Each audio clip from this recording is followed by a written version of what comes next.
कहते पंढरपुर में एक भक्त रहता था, उस भक्त का नाम था पुंडरीक। उसके माता पिता वृद्ध हो चले थे, उसका विवाह भी हो गया था। और पुंडरीक जी जो थे महाराज, वो बड़े पत्नी भक्त थे। पत्नी भक्त का मतलब आप समझे, बड़े पत्नी भक्त थे महाराज। पत्नी में ही साक्षात भगवान को देखते थे, खूब सेवा करते थे। समय बीत रहा था, एक दिन माता पिताजी ने कहा, बोले बेटा हम बूढ़े हो रहे हैं, वृद्ध हो रहे हैं, हमें काशी प्रयाग दर्शन करा के ले आओ, कम से कम अंत काल में 2-4 तीर्थों का तो हम दर्शन कर ले। तो पुंडरीक कहते कि हाँ देखेंगे देखेंगे देखेंगे। एक दिन तो माता पिताजी की आंखों में आंसू भरा और आंसू भरकर माता पिताजी बोले, बेटा तुम कब देखोगे, कहीं ऐसा ना हो कि देखने से पहले हमारी प्राण चले जाएं। भैया हमारे पास समय कम बचा है, तुम हमसे 2-4 तीर्थ व्रत करवा लो। पुंडरीक को भी दया आ गई और पुंडरीक ने कह दिया कि ठीक है पिताजी माताजी, कल हम सुबह चलेंगे, आप तैयार हो जाना। ठीक। अब तो प्रातः काल की यहाँ ऐसा कह करके शाम के समय पुंडरीक जी अपने कक्ष में आ गए और पत्नी के पास बैठे।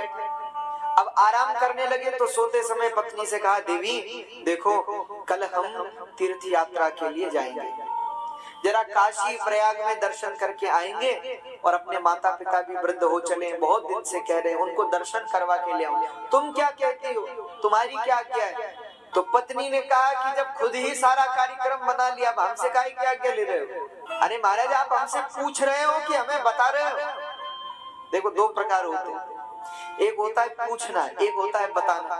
कई बार आपने देखा होगा, कई लोग भक्त लोग जाते हैं गुरु जी का दर्शन करने के लिए, दर्शन करने गए और फिर गुरु जी से कहते हैं कि ठीक है महाराज हम जाएं।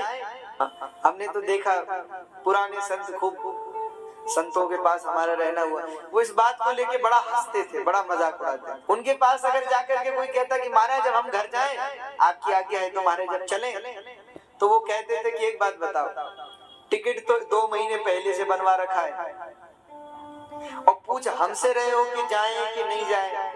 अब अगर हम कहेंगे कि नहीं जाओ तो क्या नहीं जाओगे? जाओ। तो जब जाना ही है तो फिर पूछ क्यों रहे हो? जाओ भैया। या तो ये कहो कि अब तक हमारी तैयारी नहीं है, आप कहें तो रुक जाएंगे, तो महाराज जाएं कि नहीं जाएं। और जब जाने का निर्णय कर ही लिया तो पूछना क्या?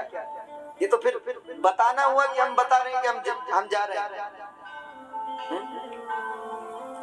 तो पत्नी बड़ी नाराज हो गई महाराज। पत्नी ने कहा कि आप हमसे पूछ थोड़े रहे, आप तो हमको बता रहे हैं कि हम कल जा रहे हैं। पुंडरीक ने कहा, देवी देखो तुम दुखी मत हो, नाराज मत हो, अरे तुम कहोगे तो हम मना कर देंगे जाने को, लेकिन देखो समझो हमारे माता पिता हैं, जीवन भर उन्होंने हमारे लिए जीवन बिताया, हमारा पालन पोषण किया, विवाह कराया, और उन्होंने ही तो हमारा विवाह तुमसे कराया, तब तुम हमारे जीवन में आई।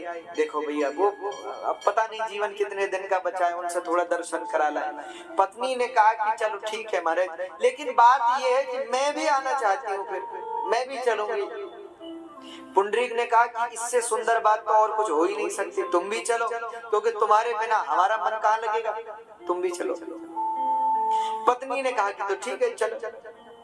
सुबह सब तैयार हो गए और सपरिवार अब पुंडरीक भगत चल पड़े काशी प्रयाग के लिए दर्शन करने। अब जब पंढरपुर से चले तो 2-4 किलोमीटर जैसे ही चले महाराज, तो पत्नी कहने लगी, महाराज हमारे पैरों में बड़ा दर्द हो रहा है, अब हमसे चला नहीं जाता। पुंडरीक जी ने कहा कि अभी तो काशी प्रयाग बहुत दूर है, अब कैसे होगा? महाराज कुछ करो, आप ही सोचो, बोले थोड़ा प्रयास करो। तो पत्नी ने थोड़ा प्रयास किया, फिर 1 किलोमीटर बाद कहा, महाराज अब हमारे बस का नहीं। पुंडरीक भक्त ने कहा कि अब क्या करें? बोले देवी क्या करें? महाराज आप हमें अपने कंधे पे बिठा लो। तो वो भी महाराज उच्च कोटि के पत्नी भक्त थे, बोले ठीक है देवी। तो पत्नी को कंधे पर बिठा लिया। देखो ये कोई बनी बनाई कथा नहीं है, वास्तविक सत्य कथा है। तो पत्नी को बिठा लिया कंधे पे और अब चले। तो चलते समय भैया हिलते डुलते तो ही, तो पत्नी कही महाराज आराम चलो, हम गिर न जाए, अब क्या करें? तो हाथों से पत्नी के पैर पकड़ लिए ऐसे, ये गिरे नहीं। अब पत्नी कंधे पे बैठी, अब माता पिता को कैसे पकड़े भी और समस्या हो गई, इनको भी तो पकड़ना, ये भी बूढ़े हो गए, इनको भी संभालना, तो क्या किया जाए?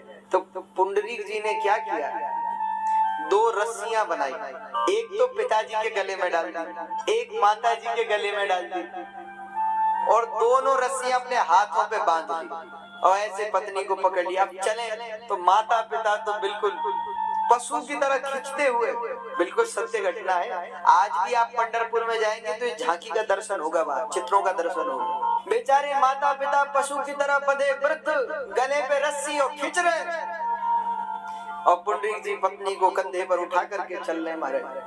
चलते चलते चलते चलते जैसे तैसे प्रयाग पहुंच गए मारे।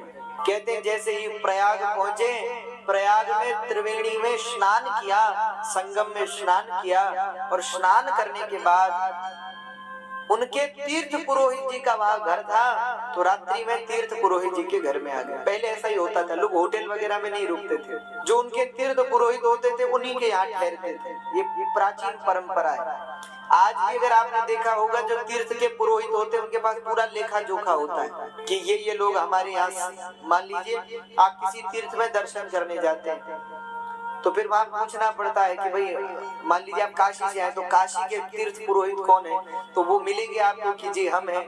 तो वहां फिर आपसे वो पूछेंगे जी आप कौन है, आपके पिताजी, आपके पूर्व में कोई। तो अगर आपके पूर्व में वहां कोई गया होगा तो उसने